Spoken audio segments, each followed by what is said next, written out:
monarch? I think the royal family has to modernise and develop as it goes along, and it has to stay relevant.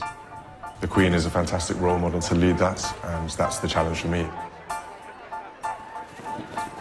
We are on the verge of the historic royal wedding, and at the center of the action is a soon-to-be American princess. I put a spell on you. I think on the wedding day, as Meghan walks down the aisle and the choir's singing, Because you're mine. you'll be able to hear the distant hum of Edward VIII spinning in his grave, because he gave up the throne to marry a twice-divorced American. But now Meghan Markle, she's American, she's biracial, she's been divorced, and she's allowed to marry a royal. How exactly did we get here? It's been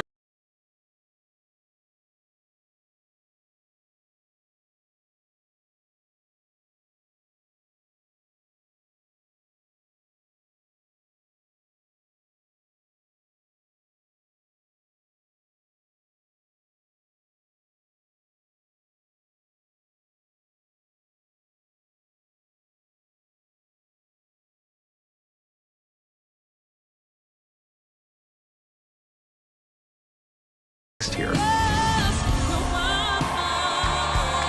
It's going to be a very difficult juggling act. Maybe things have moved slowly in the past, but they're certainly not moving slowly now.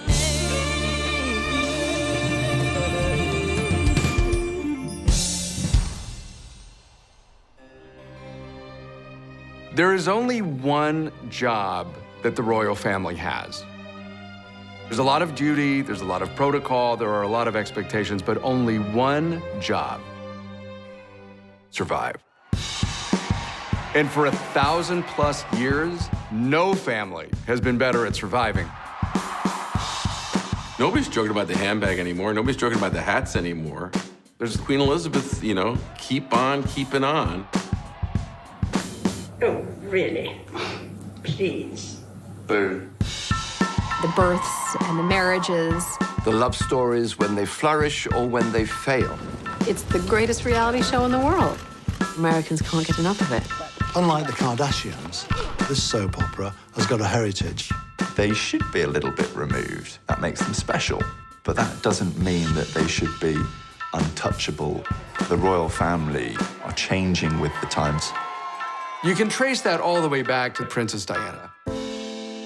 There was something magic about Diana right from the start. People just fell in love with her. I think there was almost a worship for her. Women are generally not encouraged to be rebels. Traditionally, they're encouraged to be silent, just do what they are told. That, of course, was not Diana. She was the golden goose that kept laying the golden eggs. It was astonishing. She allowed the country to express its emotions. And there were scenes I'll never forget. Diana gave it this big injection of star power, and then she lobbed a couple of grenades into it. There's no mistress in the fairy tale. This is where the fairy tale cracks and reality comes in. And everybody believed everything that Diana said, that Camilla had wrecked the marriage, destroyed Diana's happiness. The death of Diana, that was probably the lowest moment for Queen Elizabeth. The British public in London were just going crazy, going, you know, like, where is the Queen? People really started wondering if the monarchy would survive. And now we have a new cast of characters. There's been a reboot. And people are tuning in. And that tune-in equates to billions of dollars. William and Harry were famous since the day they were born. So they grew up in this reality that they couldn't get out of. I don't think I'd want to be Prince William because everything has to be perfect. Prince Harry knows he's not going to be the next king, so he can do what he wants. They are the future of this institution. The Queen is allowing the royal family to modernize and to rebrand, if you like. Even 10 years ago, if people had said, well, just wait till Harry comes along with a divorced American of mixed birth. Oh, no, that's not going to happen. When the engagement happened, there was this sort of outcry of of racism. How much of a sense did you have, Meghan, of the enormity of what you were getting into? I did not have any understanding of just what it would be like. Brand, popular opinion, staying relevant, staying global is absolutely what the British royal family is about. Because, of course, if you lose that, then the British monarchy will fall. This is an institution that's got on the horizon a major brand crisis. And William and Harry are the best hope they have of surviving that crisis. These are icons.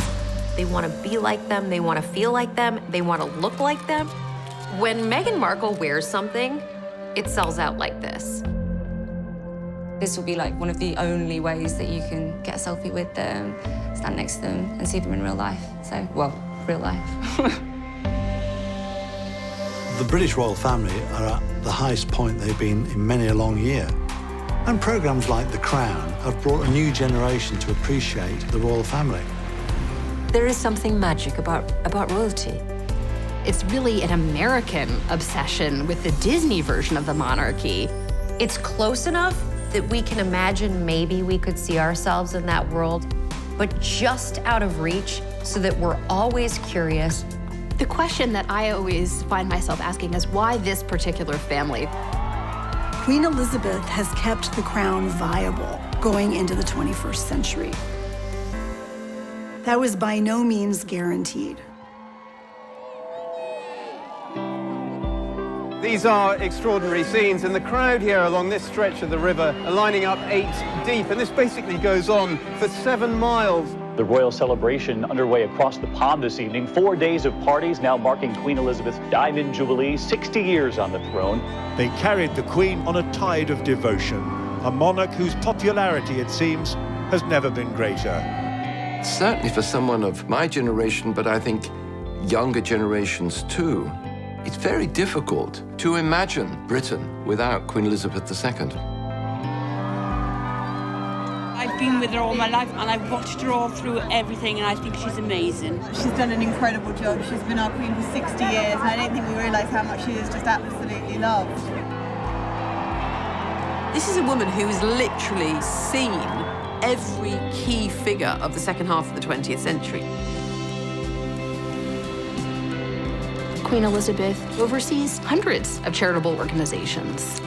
She's been at the heart of some huge international political events and is probably the most politically accomplished person in the world.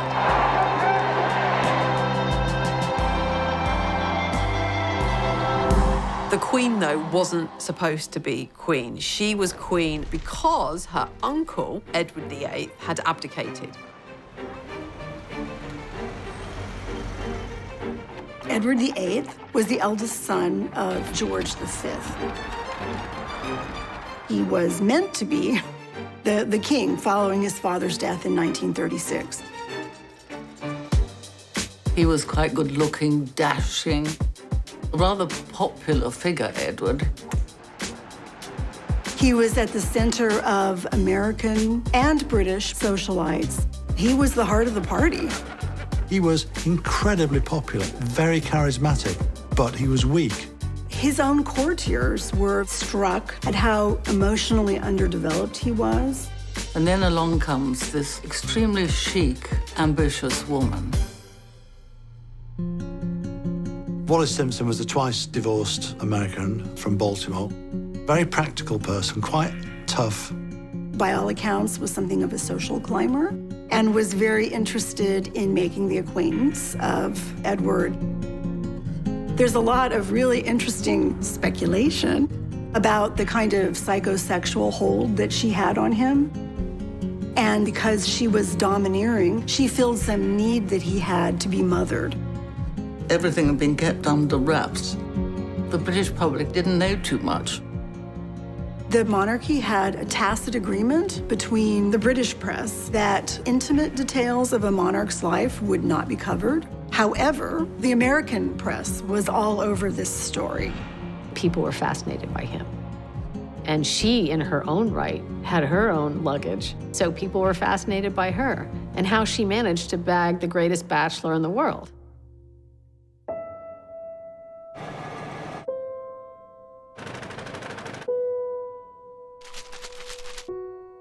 The American press had been obsessed with the idea that Edward VIII would marry an American woman. William Randolph Hearst did not like the British monarchy. He really made it a practice to encourage his reporters and photographers to seek out the private lives of the royal family. One of the photographs that drew attention was a photograph of her touching his arm. Ordinary people do not touch the monarch. That kind of intimate gesture indicated that there was an intimate relationship. A cruise he took in 1936 along the Mediterranean coast with Mrs. Simpson. They took photographs in his bathing suit. You could see his chest. I mean, he was half naked in these photographs. The public had never seen its monarch in a photograph in anything less than an utterly dignified manner.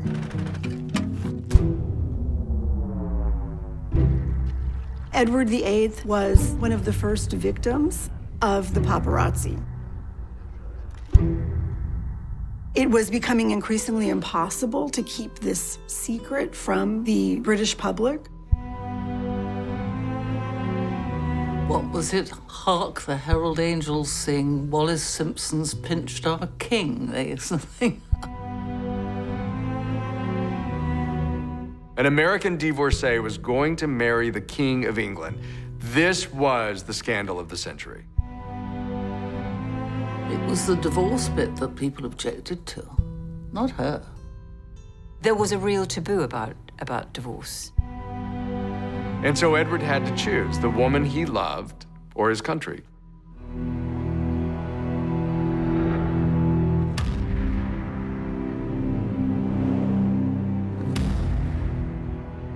An abdication was something you couldn't think of the king stepping down and going abroad to marry this woman.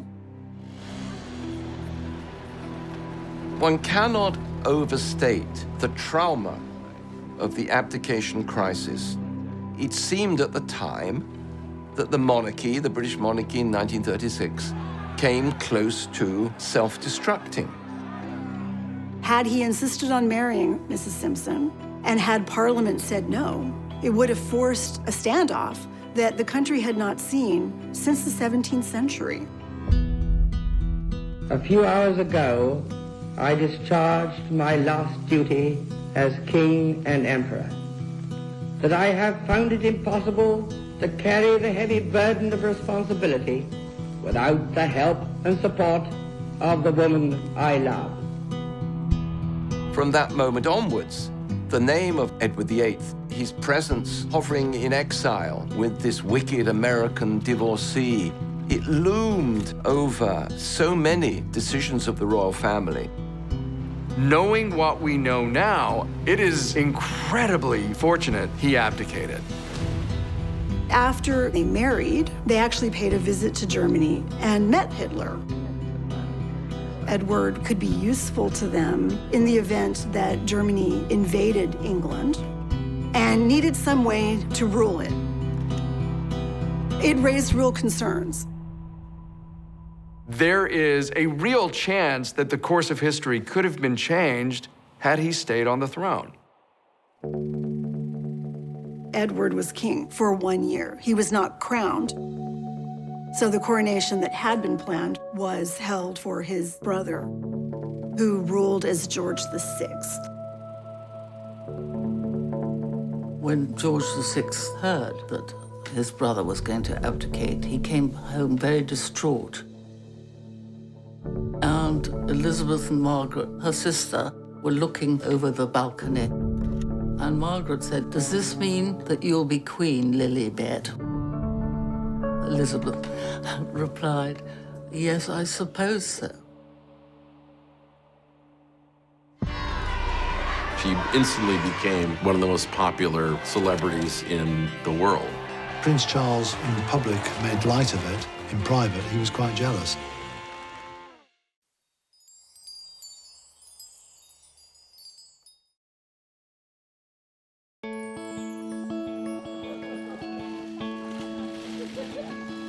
I wonder whether George has in any sense started realizing who he is and what one day he will become. Well, as far as we're concerned, within our sort of family unit, we are a normal family, you know. I love my children the same way any father does, and I hope George loves me the same way any son does to his father. There'll be a time and a place to bring George up and, you know, understand how he fits in the world. The people who are going to fascinate us going forward are going to be those children. Particularly George, he will become the King of England someday. You have a very clear line of succession, which is something, of course, the British monarchy is always concerned about. The 2013 Succession to the Crown Act made birth order the criteria for succession. It no longer made sense for males to take precedence over females.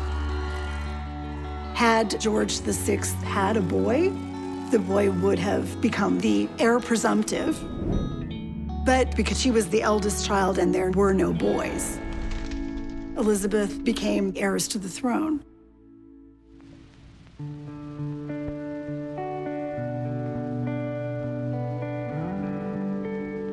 For the first 10 years of Elizabeth's life, she wasn't expected to be queen. She had a very tight bond with her parents and her sister Margaret. Her father spoke of them as us four. They were this enormously close and affectionate family unit. Elizabeth's father, George VI, was himself a very dutiful king. George VI and Queen Elizabeth were incredibly loved by the British public, largely because of the way they behaved during the Second World War. They refused to leave the country when the country was being bombed. The Queen was outspoken. She said, "The king will not leave, and if the king will not leave, I will not leave, and if I will not leave, the children will not leave." They really became a symbol of that stiff upper lip, of that British resolve. They did live on rations, they dug for victory, they knitted comforts for the troops, and they did the radio broadcast to try and cheer other children along. We children at home are trying to bear our own share of the danger and sadness of war. Come on, Margaret. Good night, children. Good night, and good luck to you all.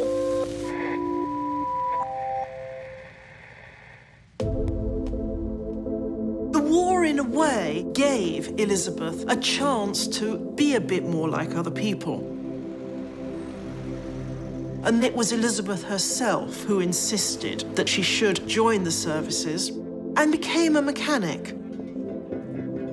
That emphasis on middle-class morality and acting as a model for the nation is something she learned from her father.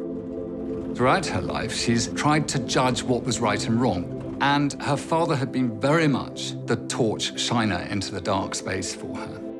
And I think she's always used him as the template. I declare before you all that my whole life, whether it be long or short, shall be devoted to your service. When the Queen said, "My whole life I shall dedicate to your service," she really meant it. Something that is completely been at the centre of everything she's done. And before very long, she's fallen in love with a man that she absolutely adores, who she first laid eyes on when she was about 13. This very attractive naval officer, Prince Philip. She had this really wonderful complexion, startlingly pretty. It has been announced officially from Buckingham Palace that Her Royal Highness the Princess Elizabeth, Duchess of Edinburgh, was safely delivered of a prince at 9:14 p.m. today. It seemed to be like a happy future was opening up. Certainly, Elizabeth did not expect to become monarch for a long time. But her father's health had been bad since the 1940s. And that wasn't something that was widely advertised. She certainly did not expect him to die while she was away on behalf of the crown.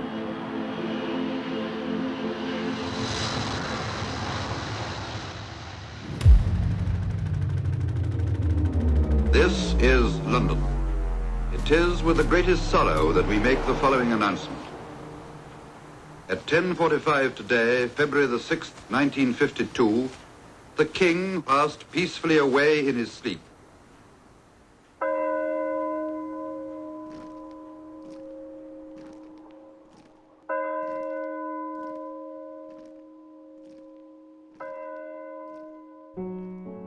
She was very young. She was only 25 when she succeeded to the throne. The combined issues emotionally of her father dying and the assumption of the role of kingship were, of course, bound together.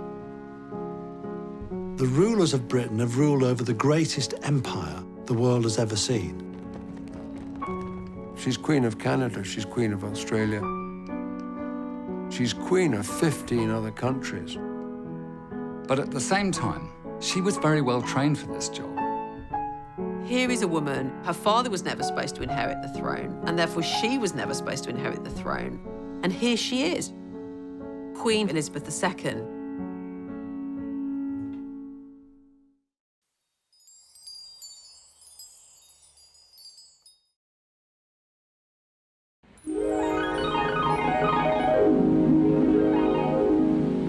See the USA in your Chevrolet. America's the greatest land of all. We think about the period following the Second World War in the United States as being this great consumer moment, a great moment when there's a lot of opportunities for people and they're starting these brand new lives with Tupperware. Freeze it, stack it, any which way. It won't leak or spill. But that's not the lived experience of the British right after the Second World War. Britain, it was so grim after the war. I didn't recognize London. There were so many bomb sites. There was tremendous austerity, food rationing, fuel rationing. It was horrible. Rationing did not end in Britain until 1951. The prospect of rebuilding it all again and what was life going to be like.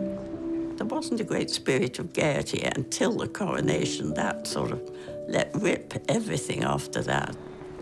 It brought a bit of colour to the nation, which had gone through the most terrifying ordeal. I mean, the world had.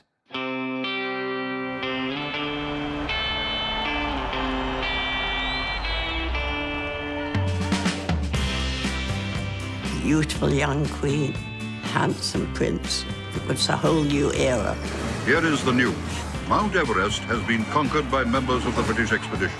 Tenzing Norgay and Sir Edmund Hillary climbed Mount Everest the night before the coronation. It was a joyous moment, and you could see it in the crowds, you could see it in the pageantry. There was this whole exhilarating sense of a new Elizabethan age. I remember borrowing my mother's diamond ring and scribbling the coronation date on my bedroom window with it. So enthused was I.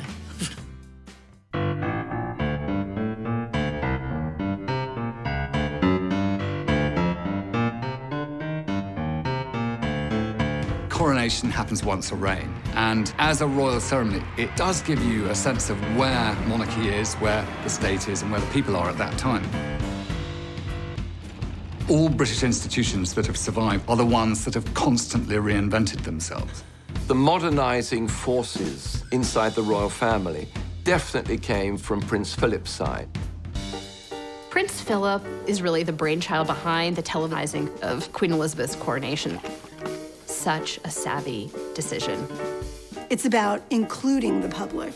It's about inviting the public into a ceremony that historically had been for the political elite. And it had the most enormous audience. Huge numbers of people bought these tiny little things, and they all gathered around it. We travelled 4 hours to the Oxford village where my grandmother lived to see the coronation on television. Yeah. I think it did a great deal for social cohesion. I think it did an enormous amount for the spread of the television medium. London, the morning of Tuesday, June the 2nd, the morning of Coronation Day. My grandmother bought a television for the occasion, and people from the village piled in. Into the forecourt of the palace and through the gates comes the gilded coach, bearing the young queen to her crown. Rosie Churchill and I were the only two that went in a coach, and I was just blown away. A huge wave of cheering travels with her, pouring along the Mall as though it would lift her and carry her on her way. People were roaring, "Long live the Queen," and they were ecstatic. I mean, the main thing I remember is this crowded living room and the excitement.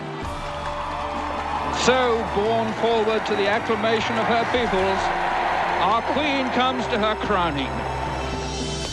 We arrived a little after and took our places. She turned round with a beaming smile. "Ready, girls?" Madam, is your Majesty willing to take the oath? I am willing. The Queen was quite extraordinary. I couldn't understand how she could be so calm, completely unfazed by the whole thing. You only have to walk into Westminster Abbey and imagine all the balconies that get built for a coronation, all those eyes peering down. I should imagine the pressure was immense. The things which I have herebefore promised, I will perform and keep, so help me God. She never put her foot wrong the whole day, not one. The moment of the Queen's crowning is near at hand. The Archbishop raises it high in the sight of the people and reverently places it on the Queen's head. Her Majesty, Queen Elizabeth II, is crowned.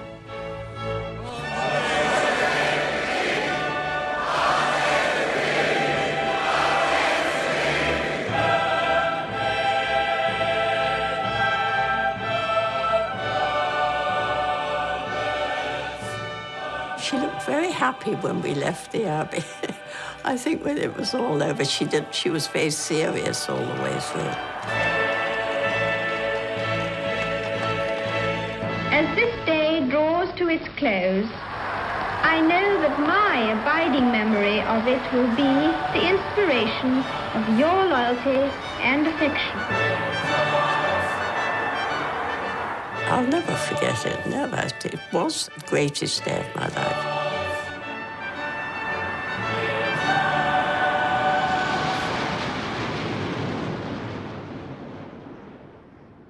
The Queen was going to have to do a major job, and she was dedicated to doing it, whereas Princess Margaret could be more relaxed. She was always a rebel. She'd go clubbing. She'd drink a bit too much. Margaret certainly made the most of her life, behaving in a rather riotous way. She had wanted to marry her father's equerry, Group Captain Peter Townsend, but he had been divorced. For a royal princess to marry a divorced man would say to everybody, well, look, we can do it, so you can all do it. They didn't like that then.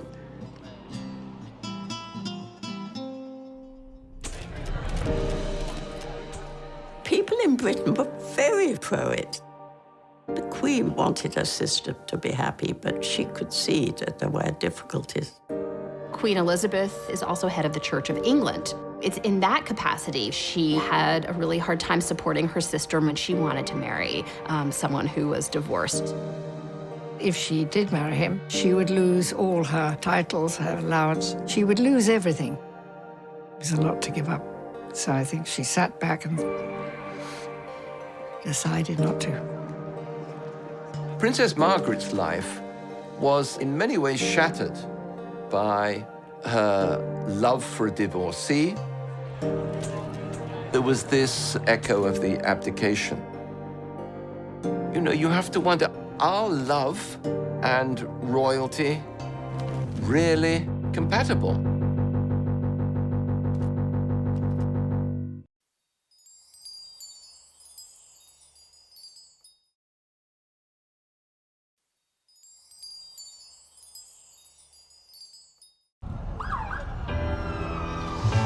William William and Kate now here in New York. You can hear those fans screaming there. I've been such a fan since I was little, and I'm dying to see them.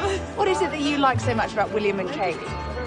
Absolutely everything. We're so excited. Yeah, we're so excited. I can't wait to see them. The rollout of the royal red carpet for Prince William and a glowing Kate Middleton. I think they've been a nice, refreshing, regal addition to the city this week. All bets were off today when the Duke and Duchess of Cambridge arrived in the city for their first official visit. Prince William took a detour to meet political royalty at the White House. The couple courtside at the Brooklyn Nets basketball game Monday, getting a glimpse of American royalty. King James, Jay-Z, and Queen Bee. These days, we think of America as almost belonging, as having more in common with the younger royals. But back when Elizabeth was a younger woman, she absolutely seemed to love that exciting, freer vibe she felt there. And America was very open to her. No one does a wedding like the Brits, but nobody does a parade like New York.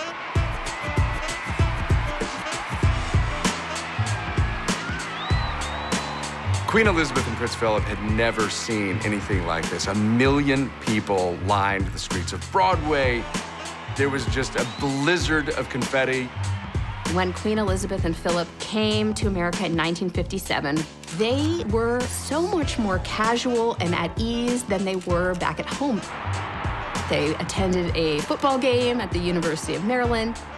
Queen Elizabeth made a special request that they visit a supermarket because they didn't have supermarkets on that scale in Britain. She talked to shoppers, talked to women there with their children.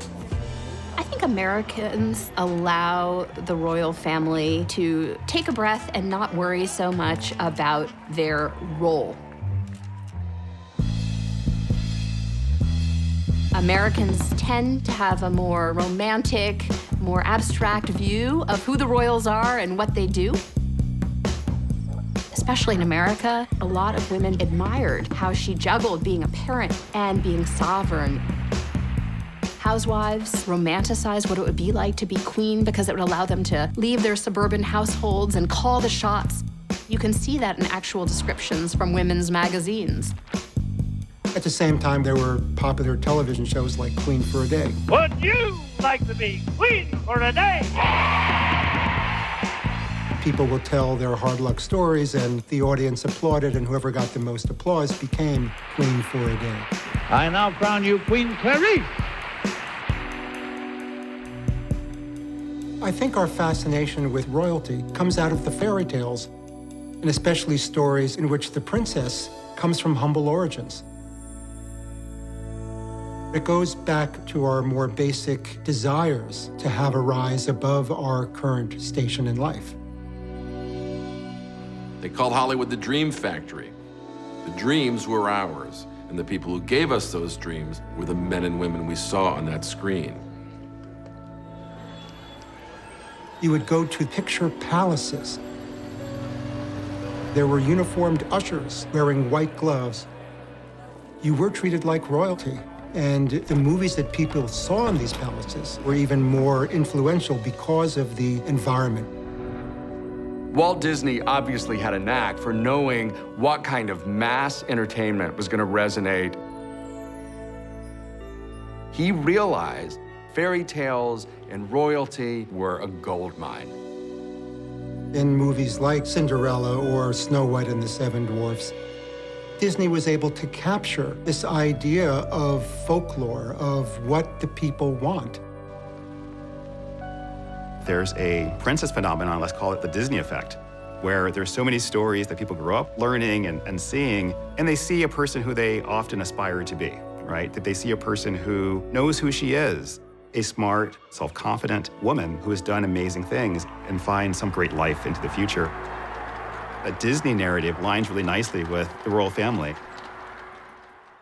As soon as movies became a big part of our lives in the first half of the 20th century, we started elevating movie stars to our own version of royalty. It's not like people weren't famous before. It's not like people weren't celebrities before. But when the movies were created, it was like being a queen or like being a king. From Marilyn Monroe to Clark Gable to Grace Kelly. They were just stunning individuals. Grace Kelly was the most glamorous person imaginable. How else could you top being the biggest star in Hollywood? You become an actual princess. She was kind of starstruck by the idea of royalty. Gosh, a European prince, wow. And so that was that famous marriage of hers to Prince Rainier of Monaco.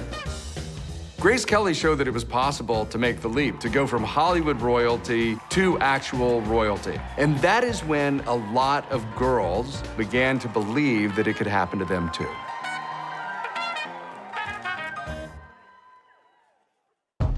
Old-fashioned, elitist, and out of touch. He dared to actually criticize the Queen herself. I don't retract that for 1 minute. Because, you see, I'm now being attacked for having attacked the Queen.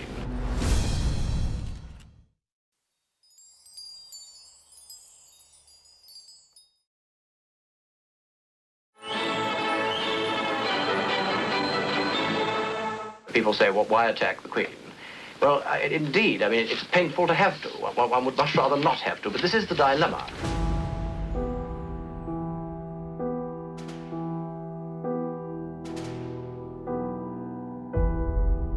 In her early years, the Queen did have some difficulty with the public relations aspect of her role. Glamorous though she was, beloved though she wasn't very approachable. I mean, to judge from your article, you expect the Queen to have qualities of a wit. You would like her to be a better orator. You would like her to be a TV personality, in addition to being a diligent, dutiful, and devoted monarch and a mother. What I'm suggesting is that in her public speeches and appearances, spontaneity should be the keynote. I want to tell you all how happy I am to be amongst you and how much I look forward to my journey through Australia. Her own natural soul is not allowed to come through. It's a sort of synthetic creature that speaks. Lord Altrincham, John Grigg, was a journalist who in 1957 critiqued the Queen for being very old-fashioned and elitist and out of touch. He dared to actually criticize the Queen herself. He said that she sounded like a priggish schoolgirl, that it was hard for people to relate to her, that she didn't perhaps sound as if she actually knew that much about anything. I don't retract that for 1 minute. Because, you see, I'm now being attacked for having attacked the Queen. He was even physically attacked by a member of the League of Empire Loyalists, who said of the fine that he was charged when he was convicted that it was the best investment he ever made. What made it worse was there was actually a germ of truth to this. The Queen was this shy young woman. She's the public face of the monarchy and she's a private person, and she's trying to balance these two things. Prince Philip was always telling her, smile more, look over there, Lilibet, look at the children, just to look a little more warm and open. The Christmas broadcast of 1957 can be seen as a direct response to Lord Altrincham's critique. It's inevitable that I should seem a rather remote figure to many of you. But now, at least for a few minutes, I welcome you to the peace of my own home. We see her with pictures of her family around, and it is meant to give that sense of, yes, the royal family are royal, but they're a family just like us. It was the first such royal Christmas broadcast to be televised. She quite self-consciously spoke to the very concerns and criticisms that he had raised about the monarchy being out of touch. We can show the world that we are not afraid of the future. It's really difficult for anyone to maintain mass popularity. The public is fickle, the public is sometimes unforgiving. You have to be willing and able to adapt with the times, especially when there's a social revolution in the air. Everyone is voting for Jack. The cool music of the time was not rock and roll, it was Frank Sinatra. And Frank Sinatra was recording campaign songs for JFK. Instantly, the presidency was covered with glamour. The torch has been passed to a new generation of Americans born in this century. John F. Kennedy, in a way, was a royal for the American people, but he was also a relatable man. They symbolize a kind of common touch. People really believed that he got them and that he wanted the best for them. And at 43, the youngest president that we've ever had, some argue that he was maybe one of the most good-looking. I was a bit keen on JFK, as girls my age certainly were. And there was Jackie glittering beside him, not upstaged by him. America's Queen, as Frank Sinatra called her. A real international star. I am the man who accompanied Jacqueline Kennedy to Paris, and I've enjoyed it. Jackie Kennedy really embraced a very fashion-forward sense. She says that I'm fresh, I'm new, I'm not gonna let anybody stop me. And she really was herself. Paris, Vienna, then London. A hectic round of flying visits for the President of the United States. 500,000 people lining the route from London Airport to the West End just to cheer a hello to Jack and Jackie. There was something about when the Kennedys came over.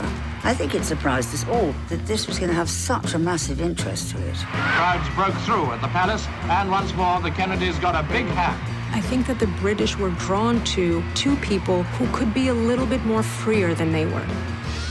The Queen was somewhat outstripped by the Kennedys. We're talking about people who transcended their role, people who electrified the world that way. Nobody could compete with JFK. The monarchy evolved with some kind of feeling for how successful the Kennedys had been. I can't believe that it wasn't in the back of their minds. Why can't we be a bit like them? For the monarchy, their challenge is to portray stability, portray the history of Britain without looking like hopeless relics of an earlier era. And in the 60s, they seem to have a problem with that.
It appears as though something has happened in the motorcade route. Something is wrong here. Something is terribly wrong. Stand by. There has been a shooting. I repeat, a shooting in the motorcade in the downtown area. From Dallas, Texas, the flash, apparently official, President Kennedy died at 1 p.m. Central Standard Time, some 38 minutes ago.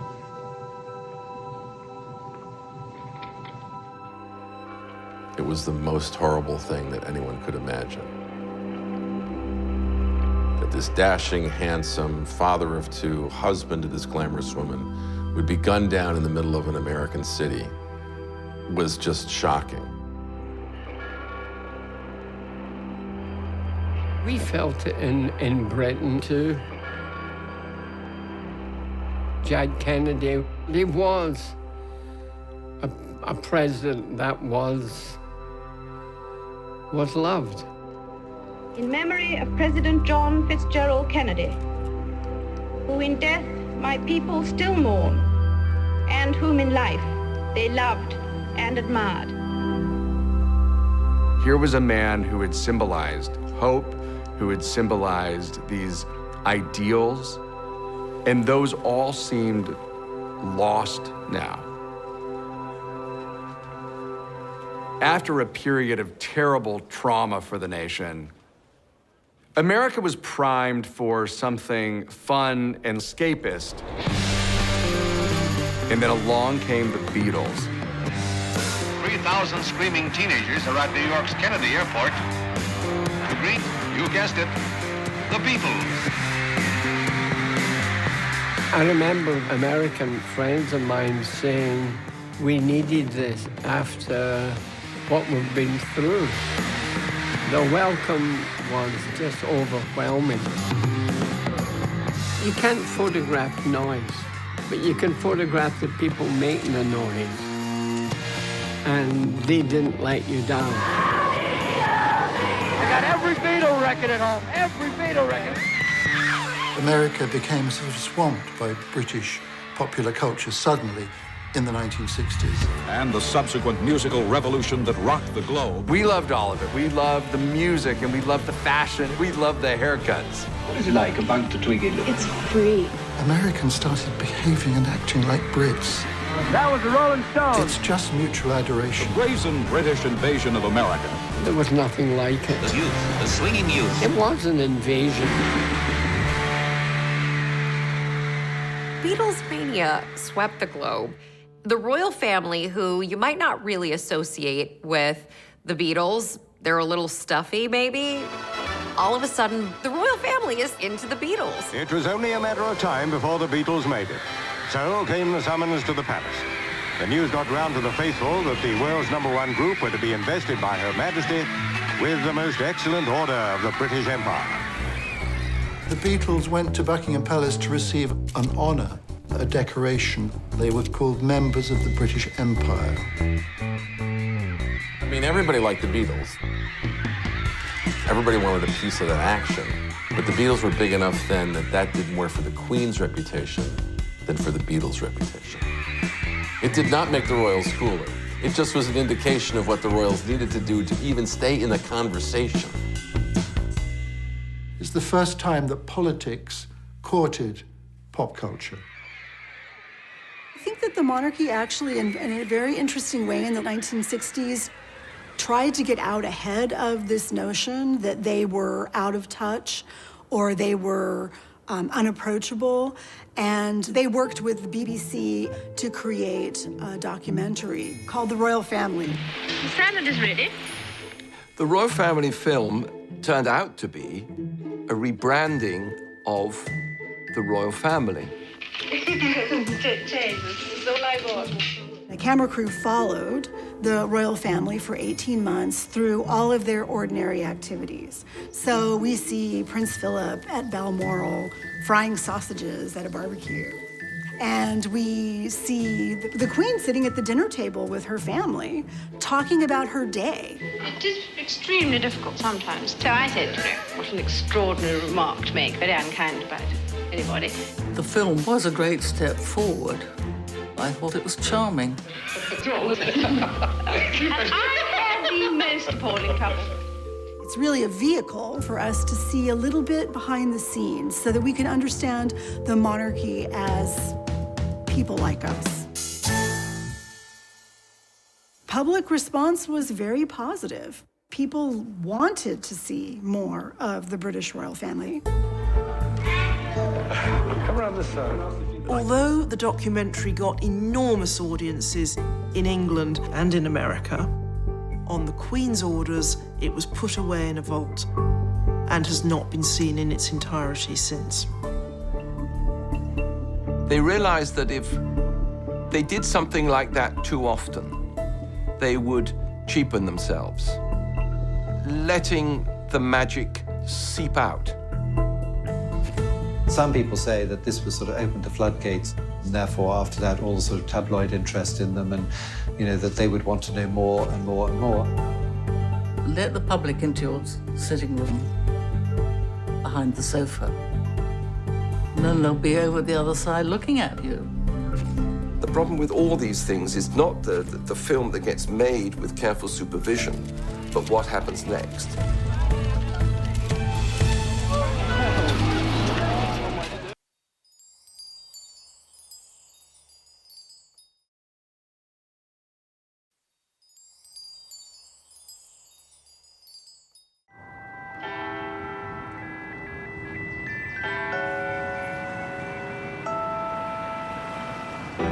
Exciting breaking news from Kensington Palace this morning. Alarm bells are ringing. We've been on royal baby watch for a few days now. It's happening. Kate Middleton, the Duchess of Cambridge, has been admitted to a London hospital. This is one of the most famous hospital tours probably in the world. Some die-hard fans already out there. They have been all morning long. The anticipation huge here. The world's press waiting for news. We're from Minnesota. We just really love the royal family and figured it'd just be really fun to be here in such a kind of a historic moment.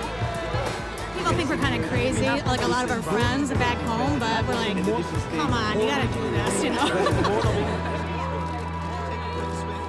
We are just getting news now saying the Duchess of Cambridge has delivered a son. The British royal family has a new member, a prince.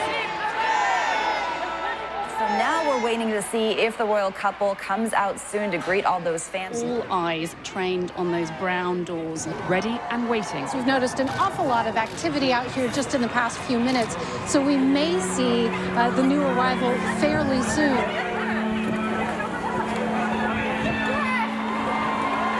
Here we go, here we go, here we go.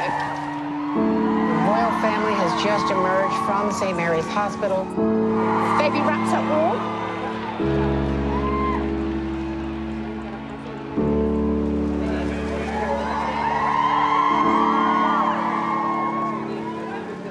We screamed. Everyone was screaming, trying to get the pictures and videos. Like, if you can see, it's not just one type of person here, it's everyone coming together. From all different countries. Congratulations! So we're looking at about 70, 80 years of the baby. So why not say, oh, where were you when the baby was born? I was right in the hospital. That's the feeling you can never buy. Princess Catherine has had a little boy. He weighs 8 pounds and 7 ounces, and we're all very happy. It's the moment so many royal watchers have been waiting for. According to tradition, the birth announcement was also posted on a bulletin board outside Buckingham Palace. As outside the palace, all-night crowds are rewarded by the bulletin announcing that Princess Elizabeth was safely delivered of a prince and that Her Royal Highness and her son are both doing well. One of the great features of the royal brand is that it's cyclical. The royal family is not only a lifelong reality show, it's a centuries-long reality show.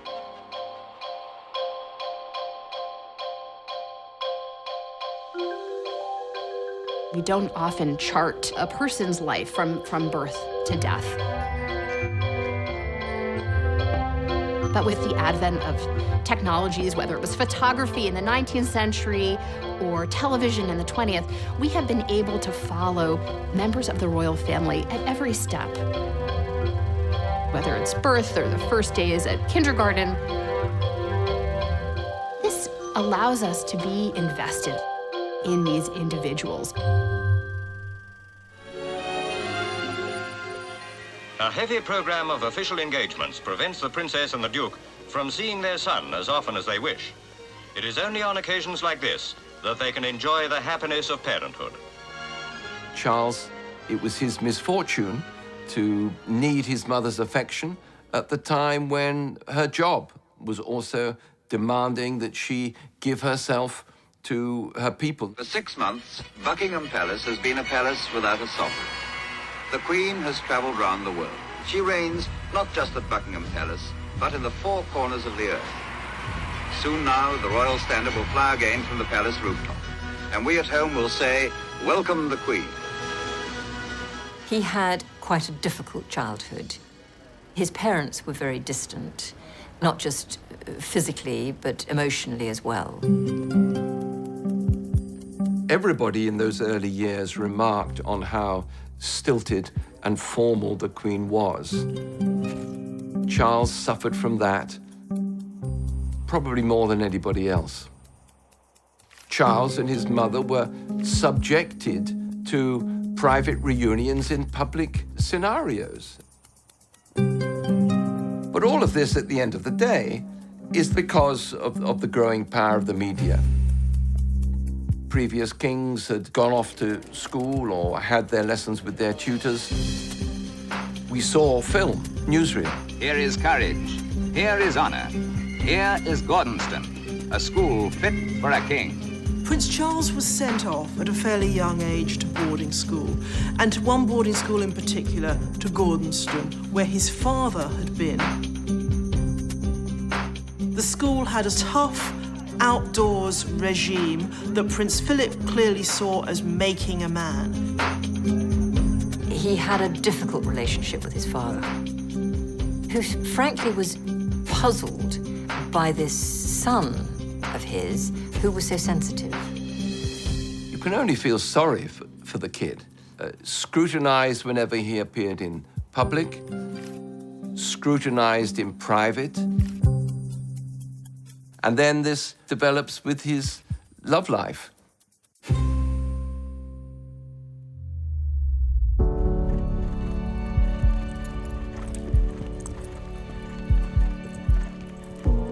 In the early 1970s, Prince Charles met Camilla Parker Bowles, and they were made for each other.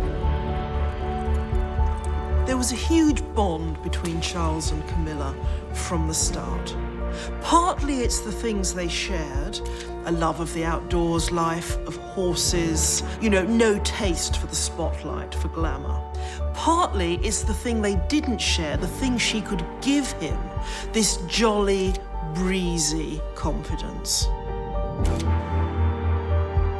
Camilla was not an aristocrat, and she had had previous boyfriends. She had a boyfriend when she met Charles.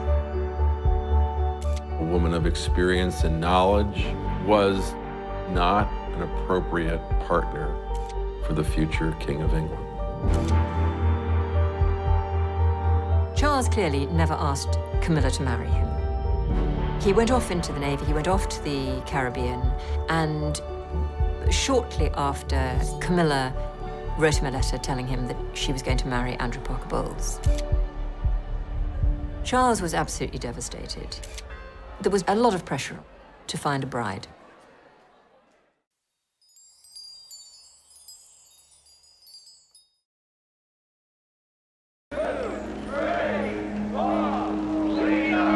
For many Britons, these are hard times. Britain has suffered one of the highest inflation rates in Europe. For many ordinary people, it's now an uphill struggle to balance the family budget. With all this, escalating prices and an inflation in violence. The late 60s and 70s was a difficult era for everybody in Britain. The economy was in the pits. For the 1.5 million unemployed in Britain, the pinch is even more severe. Those without work now account for 6% of the total labour force. And even the longer-term prospects for employment are pretty gloomy. It brought power cuts and it brought a 3-day working week. Just how serious is the situation? 2 out of 3 of the city's workers were working their first and last day this week. We had inflation rates of, over 20%. We had a society that, riddled with strikes, with shutdowns. The state basically just came to a standstill. Garbage wasn't being collected. The royal family would be the point on which you would focus your animosity. It's a diamond-encrusted lifestyle that ordinary people whose families had worked for generations could not aspire to. And the monarchy seemed very much out of touch with that. The princess and her husband were guests of honor at a glittering ball. The princess was radiant, obviously enjoying herself. Charles, like his father, is a great sportsman and doesn't miss an opportunity to play polo. People were really struggling, and here we have a family that's living off the public. Our guest today on Meet the Press is His Royal Highness, Prince Philip.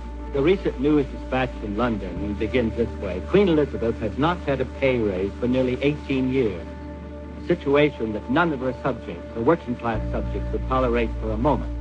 Then it goes on to detail the very high cost that the royal family must sustain on an allowance of $1,100,000 a year. Is that creating an awkward situation for us? Very. We go into the red devil next year. We never quite know with Prince Philip when he's joking and when he's really making a mistake. Well, you've had to close down certain large houses, haven't you? No, not altogether. We've closed down. Well, we're interested. We had a small yacht which we had to sell. I should probably have to give up polo very soon.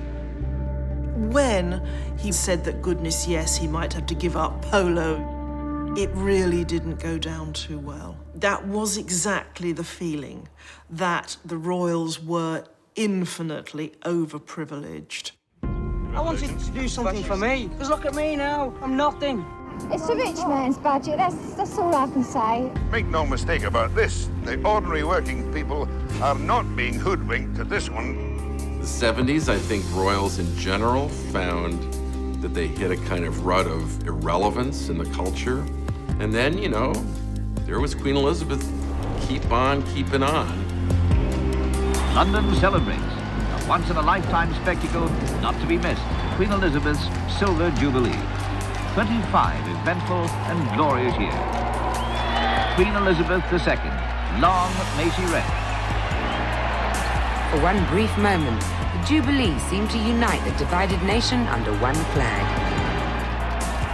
The Queen, the head of state, is a focus of unity, which transcends any political division. In America, the president is the head of state and at the same time the head of government. In the British system, the head of state and the head of government are two separate entities.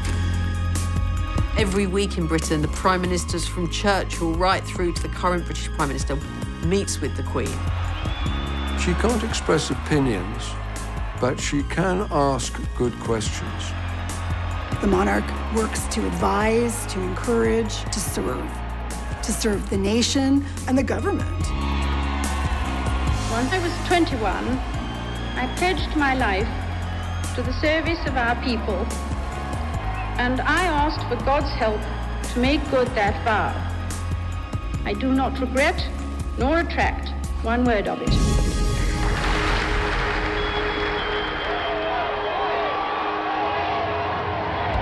The 1970s were tough times, but people needed a distraction.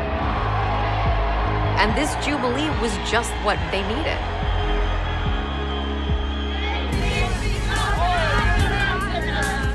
Join in the spirit, the good old British spirit. There is an element of escapism when it comes to the royal family. It's a way for us to escape the everyday, escape perhaps disappointment in our own lives. You know, whether people just come out and enjoy the street party and then go home and grumble again about how much of their taxpayers' money is going on the royal establishment. There's no doubt that these big public events do give the royals a boost. This royal wedding is really about the happy ending and perhaps a new beginning.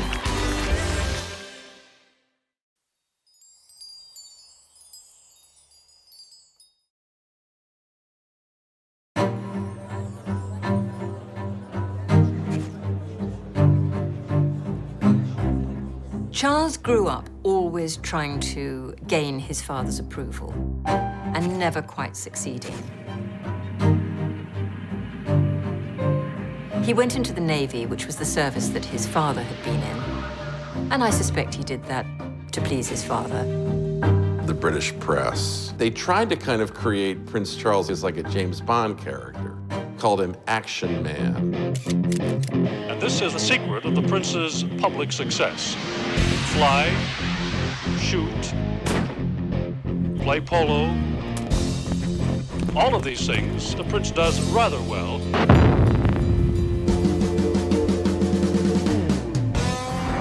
Gunnery practice is all part of the schedule. He gave an excellent display with a 20mm Oerlikon gun. He did everything that other recruits were asked to do, but which actually were quite dangerous. He did not want to be wrapped in cotton wool.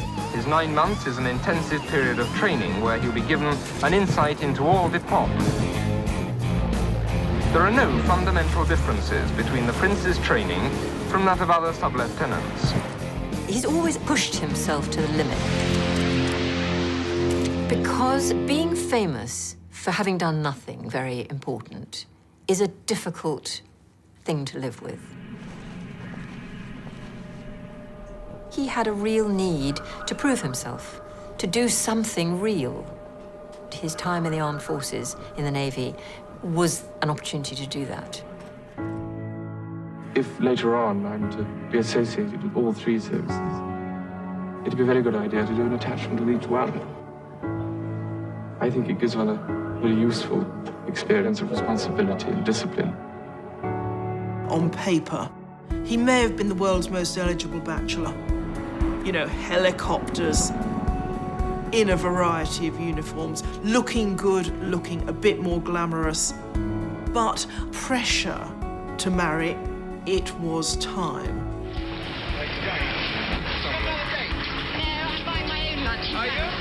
There was this kind of hysteria in the mass media to push Prince Charles down the aisle because he'd said that 30 was a good age to marry, and by the time he got to 32, everybody was saying, well, come on then. Well, he's getting on a bit, isn't it? About time he got married. I think he should get engaged because he's getting older. People had been waiting for a long time to see who Prince Charles was going to choose as his spouse. Anytime anyone was photographed within 5 feet of him, they were the new princess. There were questions. The kind of dirt the press were looking to dish on any of Prince Charles's girlfriends was things like whether they had a past, whether they'd had boyfriends, in other words. In those days, there was this extra element that the future Queen of England was expected to be a virgin. And of course, the trouble is that that was terribly out of touch. The days when any bride was supposed to be a virgin had long gone. It made it a very difficult, tense situation for him. Sarah, you know, Lady Diana Spencer's older sister, was widely tipped as being a possible bride. It was when he was dating Sarah Spencer that he actually re-met, or you could almost say met, Diana Spencer. When he finally met Diana, she seemed the perfect bride for him. She was aristocratic, she was a virgin, she was a member of the Church of England. She was young. There were no skeletons in the cupboard. There was no fear of, ex-boyfriends coming out of the closet. This shy, somewhat ordinary young woman who teaches kindergartners, and she's thrust into the limelight. Lady Diana was back at the Pimlico kindergarten where she teaches this morning, but polite as ever, she was saying nothing about her weekend with Prince Charles to the assembled press corps. Don't comment all that. Did you have a good weekend, though? It's work now, okay?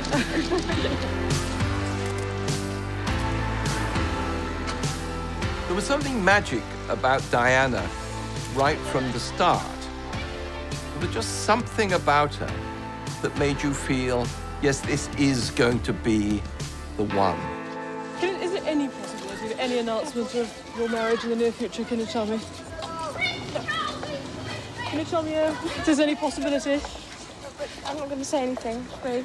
Right, but Prince Charles did give us a hint himself. He said we wouldn't have to wait too long. The public had this view of Diana that she was a fairy tale princess. It was almost that she was rags to riches and she was a girl like us, plucked from a normal life. The reality actually was very different. Diana was probably more aristocratic than Prince Charles. She came from a very old English family. She grew up in a stately home, filled with staff and beautiful works of art. However, the public loved her, and they loved the whole idea of happy ever after. It wasn't clear at all that Charles was going to propose to Lady Diana. And of course, his reluctance shows the doubts he had. Doubts we now know were all too justified. He had to be pushed into it. His father wrote to him saying he either had to actually ask her to marry him or he should back off and leave her alone. Because to keep her hanging on is awful for her and it's going to damage her reputation. Charles misinterpreted this, thought he was being told he must marry Diana. From Buckingham Palace came the news that the whole world had been waiting for. Lady Diana Spencer is soon to become Her Royal Highness, the Princess of Wales. Wonderful. Perfect. Oh, thank goodness. I think it's really great. One can only speculate whether Prince Charles's decision to marry her was entirely his own. One has to wonder whether duty and sense of obligation weren't playing their role as well. On the public side of the palace, the crowd watched intently as the interview appeared on ITN News. It was exciting when he chose, and it was exciting who he chose, because it was Diana, and everybody was excited about her.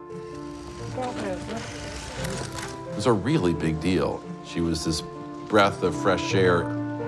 She just looked and felt like someone you knew in real life. Diana, through her teenage years, we know she'd had a sort of crush on him, as some girls of her age did. And here she was, given the opportunity to become his princess.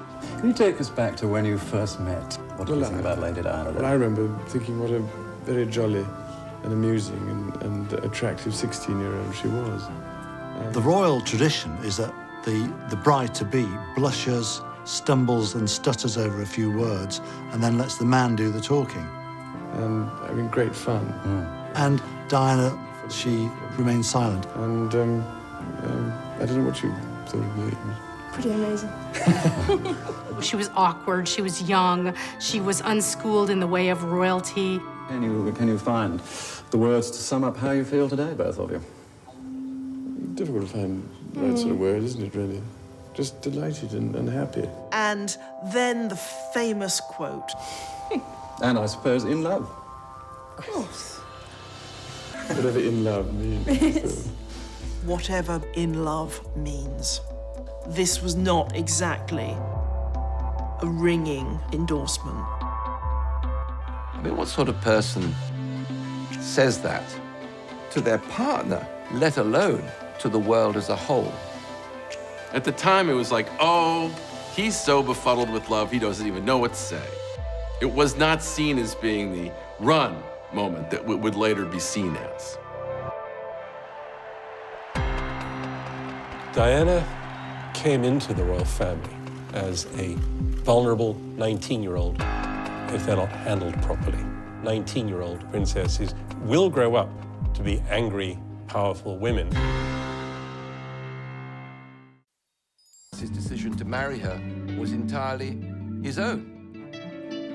One has to wonder whether duty and sense of obligation weren't playing their role as well. On the public side of the palace, the crowd watched intently as the interview appeared on ITN News. It was exciting when he chose, And it was exciting who he chose, because it was Diana. Oh my God. Everybody was excited about her. It was a really big deal. She was this breath of fresh air.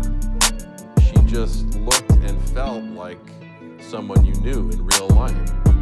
Diana, through her teenage years, we know she'd had a sort of crush on him, as some girls of her age did. And here she was, given the opportunity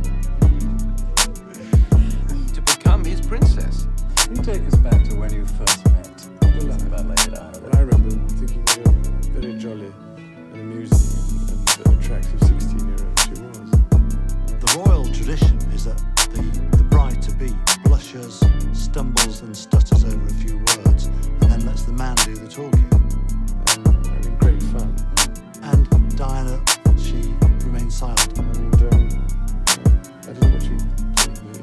Pretty amazing. She was awkward, she was young, she was unschooled in the way of royalty. Can you find the words to sum up how you feel today, both of you? Difficult to find that sort of word, isn't it, really? Just delighted and happy. And then the famous quote. And I suppose in love. Of course. In love. Oh my God. Whatever in love means. This was not exactly a ringing endorsement. I mean, what sort of person says that to their partner, let alone to the world as a whole? At the time, it was like, oh, he's so befuddled with love, he doesn't even know what to say. It was not seen as being the run moment that would later be seen as. Diana came into the royal family as a vulnerable 19-year-old, if they're not handled properly. 19-year-old princesses will grow up to be angry, powerful women.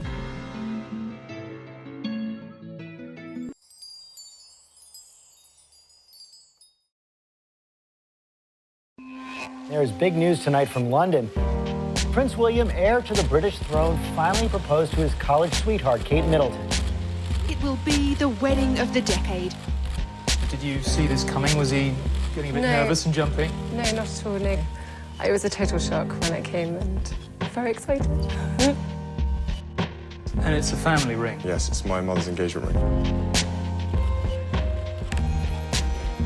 So I thought it was quite nice because obviously she's not going to be around. This was my way of keeping her sort of close to it all. Well, I just hope I look after it. The engagement ring is a priceless and unique family heirloom. China factories are already gearing up for a royal wedding gold rush. Churned out by the dozen.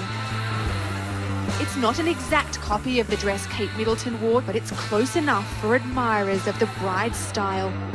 It is important for the people to see something of themselves in the royal family, although there's always been a kind of aspirational quality. Meghan Markle mania. Millions trying to copy your most popular looks, so we decided to make it easy for you guys to do it. These are women that consumers all over the world look up to. They want to be like them, they want to feel like them, they want to look like them. Where, of course, the clothes. Fashion with a completely individual flair. She's beautiful. Diana fitted the bill. She looked, like a typical English rose. People were mesmerised by her. But when you actually look back, some of the clothes she wore were, quite frankly, ghastly. She certainly has been good for fashion so far. We learned just how easy it is today for every woman to look like a princess. There is something magic about royalty. What's not to love about royalty? Congratulations and jubilations. I want the world to know how happy as can be. It's fairy tale time. And in Britain tonight, the fairy tale is coming to life. Lining the streets of London, 2 million well-wishers. We are sitting in this magnificent location overlooking St. Paul's Churchyard. This is the wedding of the whole world, and the whole world loves a wedding. As you can see from the pictures, people here are shoulder to shoulder and wall to curve. The wedding guests assemble. The huge, cheerful crowd that has waited so long and patiently roars and waves its welcome. Royal weddings and romances were part of popular culture all through the 20th century. But with the marriage of Charles and Diana, they take on a new dimension. The wedding will have an audience of more than 500 million people. That's a sixth of the world population. Quite simply, it's going to be the biggest television event ever. We'll be devoting as much time, if not more, to the wedding itself than we did to the inauguration of the President of the United States. To us in America, this wedding was the closest we had ever seen to a real-life fairy tale. This was a massive event worldwide. People filled the streets. I mean, London was heaving. I was in the Scots Guards, part of the Guards division that wear the red coats and the big black hairy hats. And I was on the Mall, and it was packed. I remember Diana passing where I was. There was an almost overcooked sense of national anticipation. You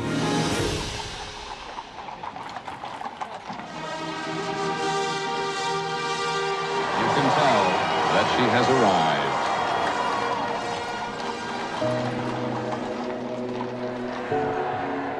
And here, our first glorious view of the bride. This is magnificent. I have never seen a train like this. Have you? I've never seen a royal wedding like this. The dress and all of the preparation, it was catnip to the world. It's a Cinderella story. And she does look like a fairy princess. She wanted it to be so special, and it is. What a day this must be for her, barely 20 years old. And by joining of hands, I pronounce that they be man and wife together, in the name of the Father, and of the Son, and of the Holy Ghost. Amen. So London now sees for the first time their Royal Highnesses, the Prince and Princess of Wales.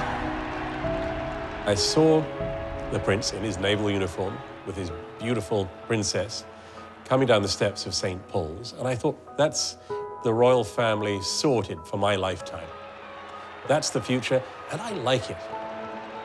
It was very exciting to see her become suddenly, you know, this totally different figure with a very different future.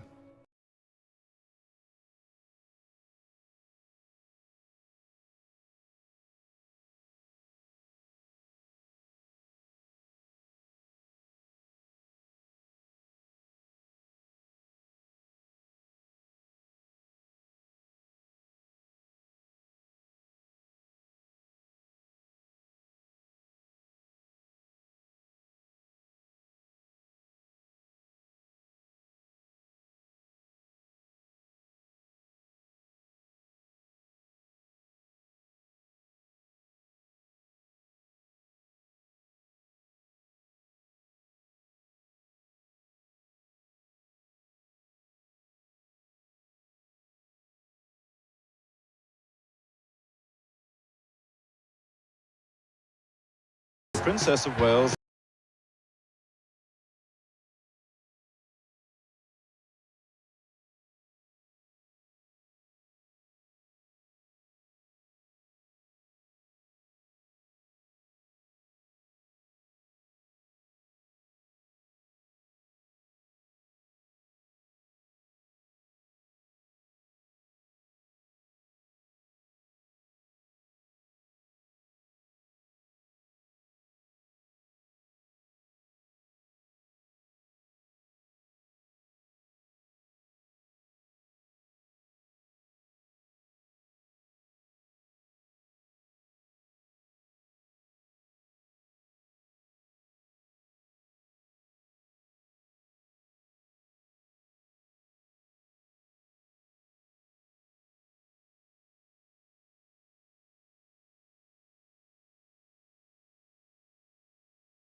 Perhaps the world's most eagerly anticipated birth. The news of it was announced just over an hour ago. It's a boy. A boy. Boy weighing 7 pounds, 1.5 ounces, and could well be the ruling monarch over Great Britain deep into the 21st century. When Diana produced her first baby, there was huge excitement. Outside St. Mary's Hospital, those who had waited all day long reacted as though there had been a birth in their own family. And they immediately broke into wild cheering and applause and singing, which has gone on ever since.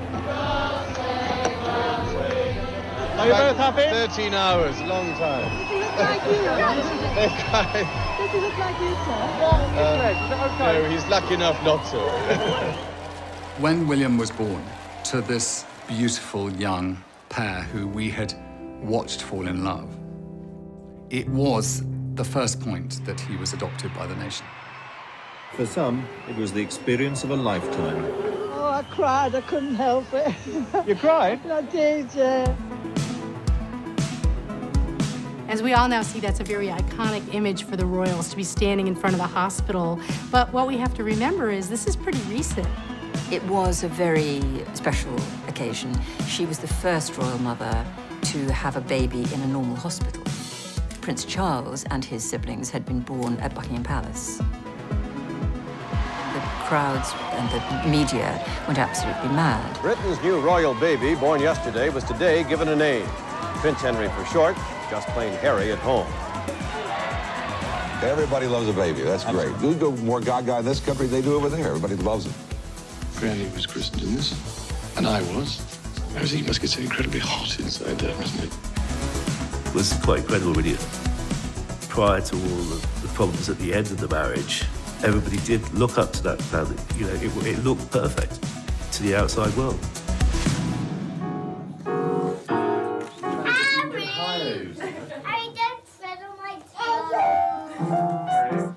A working, viable, happy, young family. The model first family of the country. This is what we all aspired to be.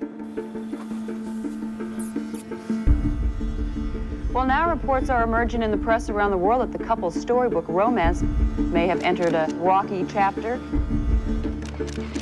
This is where the fairy tale cracks and reality comes in. It is divorce for Charles and Diana. Things got so bad, people started wondering if the monarchy would survive. And then this absolutely incredible drama that nobody could have foresawn. There has been a terrible accident in Paris. Buckingham Palace confirmed the death of Diana, Princess of Wales. I say from my heart, there are lessons to be drawn from her life and from the extraordinary and moving reaction to her death.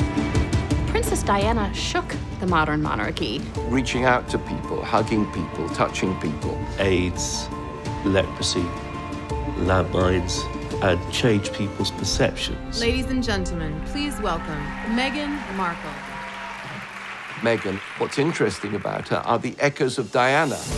If you have a profile where people are listening to what you're saying, I really, truly think you need to be saying something that's valuable. Ladies and gentlemen, everyone needs to be valued. She really did hold a mirror up to the monarchy and say, look at yourselves. The anticipation for Meghan and Harry's wedding was like nothing that I had ever seen. Yet again, this raw story that keeps on giving. This beautiful inclusiveness into the royal family sends a great message to the world. Meghan is less interested in the glass slipper and more interested in breaking the glass ceiling.